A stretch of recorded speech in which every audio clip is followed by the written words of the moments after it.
Nueva entrevista desde el Grupo Multimedia de Comunicación La Cerca. En este caso, aprovechando la tecnología de la vía telefónica, conversamos ya unos minutos con la consejera de Fomento de la Junta de Comunidades de Castilla-La Mancha, doña Elena de la Cruz, que ya nos escucha al otro lado del hilo telefónico. Buen día, consejera, ¿qué tal está?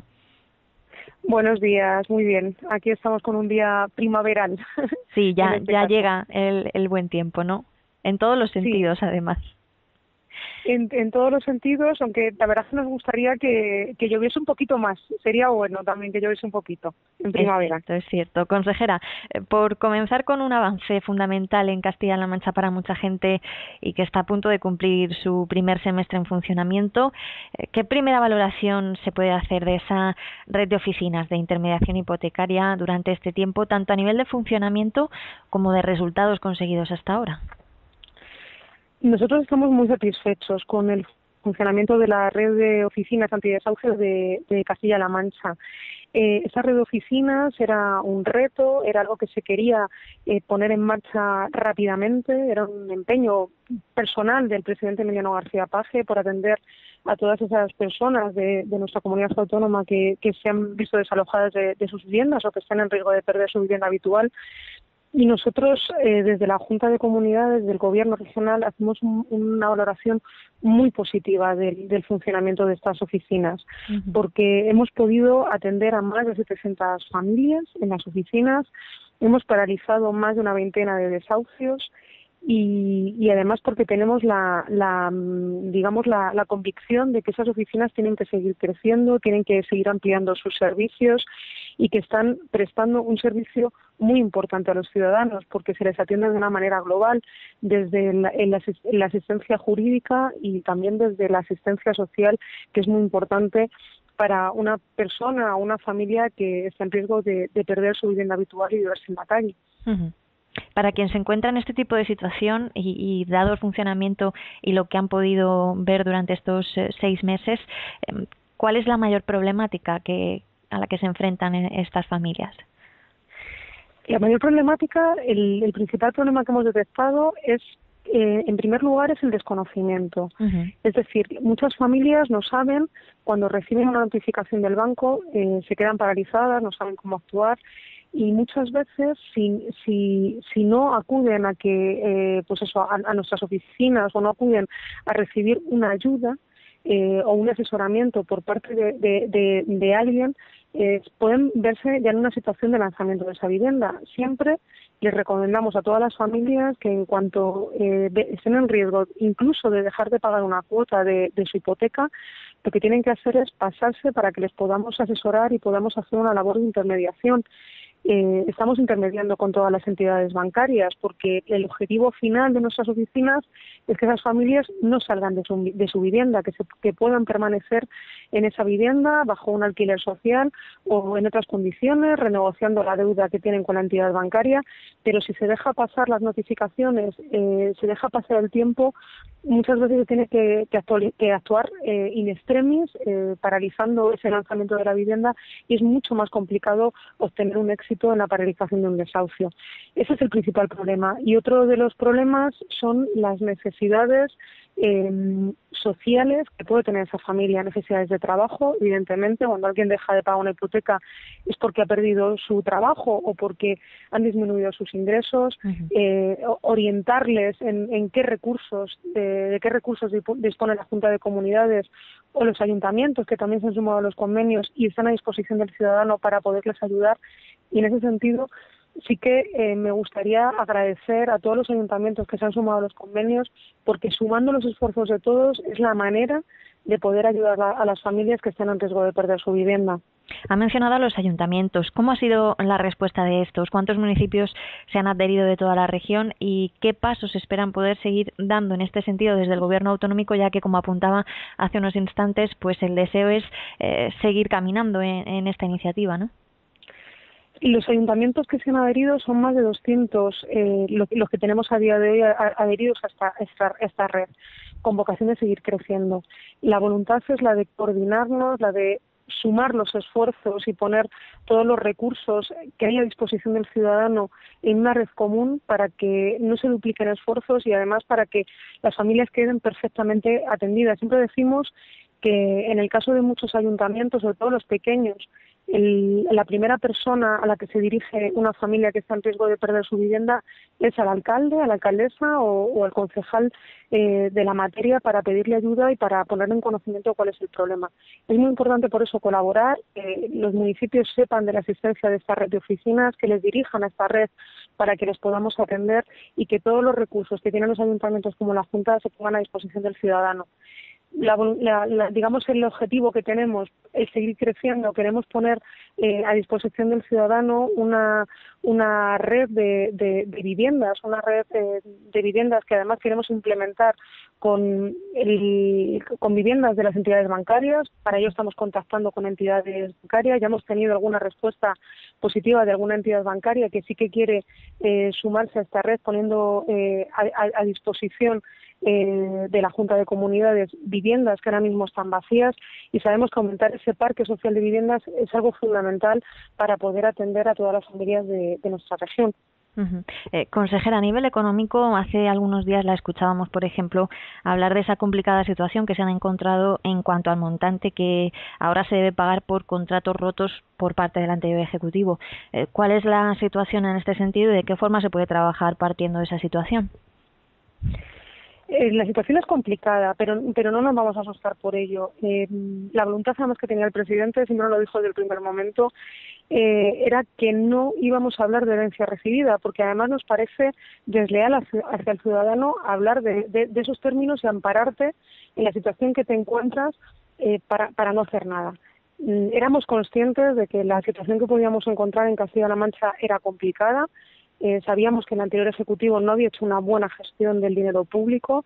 Tenemos el caso que ha salido recientemente a la prensa del Hospital de Toledo, de esos 115 millones de euros que estaban en una cuenta bancaria y que se desviaron para pagar facturas corrientes, algo que nos parece totalmente inaudito. Es decir, eso no se fue una buena gestión del dinero público, porque además ese préstamo, que no ha ido destinado a lo que estaba pensado en un principio, va a generar una deuda de más de 20, creo que eran 25 o 29 millones de euros.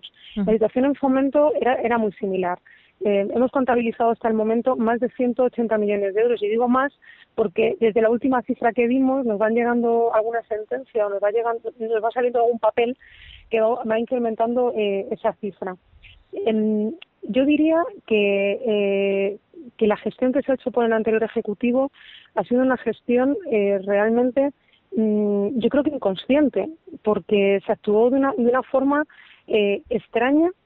Yo diría que con un desconocimiento total y absoluto de la Administración, porque cuestiones tan sencillas como obras que se han judicializado, que se han maltratado incluso, yo diría, a los empresarios de esta región, porque cuando se podían haber no recibido los contratos, sino haber, digamos, analizado las anualidades, haber analizado los proyectos, haberlos rediseñado, lo que se decidió de forma unilateral fue rescindir esos contratos, judicializarlos, en algunos casos ejecutar avales de algunas empresas que estuvieron al borde de la quiebra y que luego han ganado los juicios y les hemos tenido que indemnizar.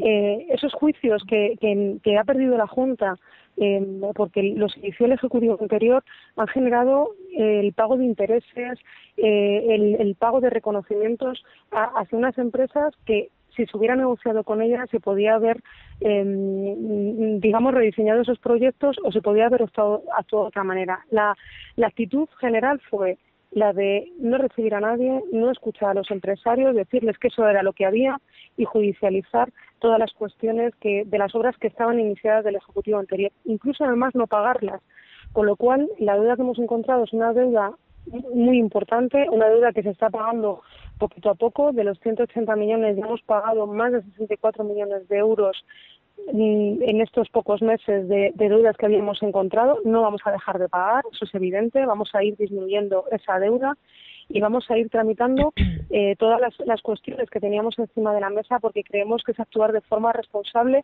con el dinero, digamos, de todos los ciudadanos y de cara al ciudadano. Y paralelamente tampoco vamos a paralizar la administración. Vamos a seguir haciendo obras, vamos a seguir haciendo proyectos, porque es la manera en la que se tiene que actuar. Uh-huh. Otro de los asuntos clave que ha centrado y está centrando buena parte de los esfuerzos en su consejería ha sido la lucha en torno a los derechos de Castilla-La Mancha en materia de agua. Por ejemplo, a través de un interesante artículo suyo con motivo del 37º aniversario del Tajo Segura, ustedes ponían muy a las claras la necesidad de acabar con esa infraestructura. ¿Qué sensaciones a nivel de apoyos vienen encontrando durante estos meses por parte de diferentes colectivos y municipios afectados directamente, pues a la hora de apoyar estas y otras reivindicaciones en materia hidráulica para nuestra región y hacer de alguna manera un frente común?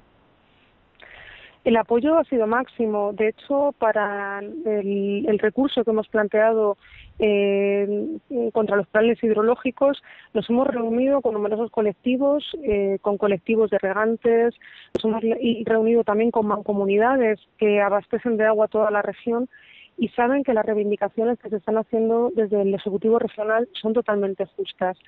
Yo diría que en estos 4 años la señora Cospedal, más que servir a Castilla-La Mancha, lo que hizo fue servir a sus intereses como número 2 del Partido Popular. Se plegó totalmente, hizo casi de caballo de Troya, digamos, metiéndose en Castilla-La Mancha para reventar los intereses de Castilla-La Mancha en función de otros intereses puramente electorales de otras regiones de España. La situación que tenemos ahora mismo con el tema del agua en Castilla-La Mancha es una situación inaudita que ha propiciado el Gobierno de España, que ha propiciado el anterior Ejecutivo regional, sin tener en cuenta cuáles son los intereses de los ciudadanos de esta región. Y le voy a poner 2 ejemplos. Uno es el ejemplo del trasvase Tajo Segura, que como bien mencionaba antes, la situación ahora mismo del trasvase es una situación totalmente anacrónica, porque hoy en día, afortunadamente, 37 años después, existen métodos para poder obtener agua dulce en calidad y en cantidad suficiente a precios realmente competitivos, sin necesidad de esquilmar otras zonas de la geografía española. Es decir, se puede desalar el agua allí donde se necesita porque se han creado zonas de regadíos de forma artificial, hurtando el agua a otras regiones de España, hurtando el agua a Castilla-La Mancha, y sin embargo, en vez de dedicar todos los esfuerzos desde el Gobierno de España a que esas desaladoras estuvieran construidas, pues se cifra, por ejemplo, que Aquamed, que es una empresa pública, se pueden haber desviado más de 20 millones de euros que tenían que haber ido destinados a la construcción de estas desaladoras. Mientras tanto, se sigue creando de forma artificial esa necesidad de que el agua tiene que ir del Tajo, cuando el Tajo está completamente esquilmado. Me gustaría detallarle, pero creo que no nos va a dar tiempo, el memorándum del Tajo y las propias normas de explotación del trasvase Tajo Segura. Son unas normas completamente demenciales, normas que la propia Confederación reconoce que no va a poder cumplir, porque los propios desembalses estacionales que se han calculado para que el agua, el río Tajo lleve un caudal mínimo, no cumplen. Si sumamos los desembalses, si sumamos los consumos que hay a lo largo del tramo medio del Tajo, no cumplirían los 400 hectómetros cúbicos que han calculado desde el Gobierno de España. Es decir, al final se han hecho trampas incluso con las cuentas y se está esquilmando el río Tajo de una forma injusta. Pero si hablamos del Júcar, que creo que también es un río importante en nuestra región y muy importante para la provincia de Albacete, se ha venido a perpetuar una situación que era provisional, que era la situación de las cuencas intracomunitarias. Es decir, se están haciendo trasvases de forma encubierta, retorciendo la ley hacia Valencia y hacia algunas zonas del Levante español, cuando eso no debería ser así. Se ha creado un déficit en una cuenca que en realidad no es deficitaria. En resumidas cuentas, es una trampa una tras otra, una trampa legal una tras otra en todas las cuencas que son importantes para Castilla-La Mancha, y por eso nosotros hemos decidido recurrir estos planes. El otro día decía la presidenta de la cuenca de la Confederación, del Segura, que decía que esto no se iba a mover. Esa es la voluntad que debe tener el Gobierno de España, el no mover ni una coma de esos planes. Pero sabemos que muchas de las determinaciones de los planes no cumplen la Directiva Marco del Agua y nosotros lo vamos a seguir recurriendo porque vamos a defender la justicia y porque vamos a luchar por los ciudadanos de esta región que se lo merecen. ¿Qué papel está jugando y puede jugar en esto la situación de desgobierno que hay ahora mismo a nivel nacional? La situación del gobierno está jugando un papel de estar en tierra de nadie. Realmente la ministra de Agricultura ya se despachó con un trasvase, estando en funciones, aprueban uno tras otro, sin tener el menor pudor. Les da igual estar en funciones. De hecho, si vamos a unas nuevas elecciones, volverán a despacharse yendo a Murcia a prometer, como hicieron en la pasada campaña electoral, más de 100 millones de euros en inversiones en la cuenca del Segura, en la zona de Murcia, mientras la zona de Albacete no se invierte un solo euro en la cuenca del Segura. Es decir, una situación tremendamente injusta que creemos que no puede ser así y desde luego para el rédito electoral que les está dando al Partido Popular en la zona del Levante, podrían replantearse que en materia de agua se tiene que dejar de esquilmar a Castilla-La Mancha y hay que tratar a los ciudadanos de esta región con mayor justicia. Fuera ya de estos asuntos, un último apunte ya como actualidad pura y dura. No puedo dejar de preguntarle por su valoración de esa reciente dimisión que se acaba de producir por parte del ministro Soria. Pues yo creo que ya era hora.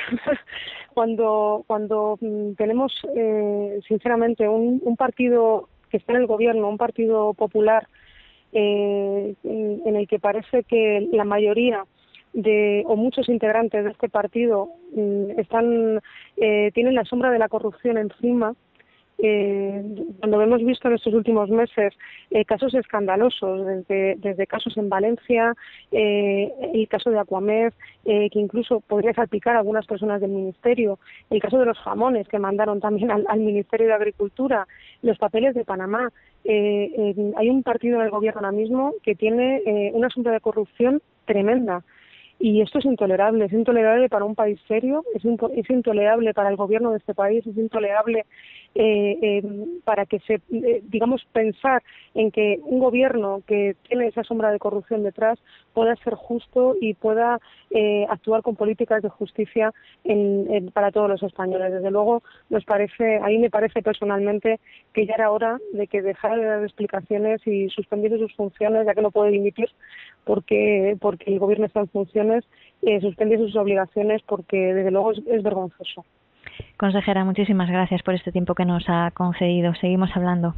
Muchas gracias. Muchas gracias a vosotros. Hasta luego. Hasta luego.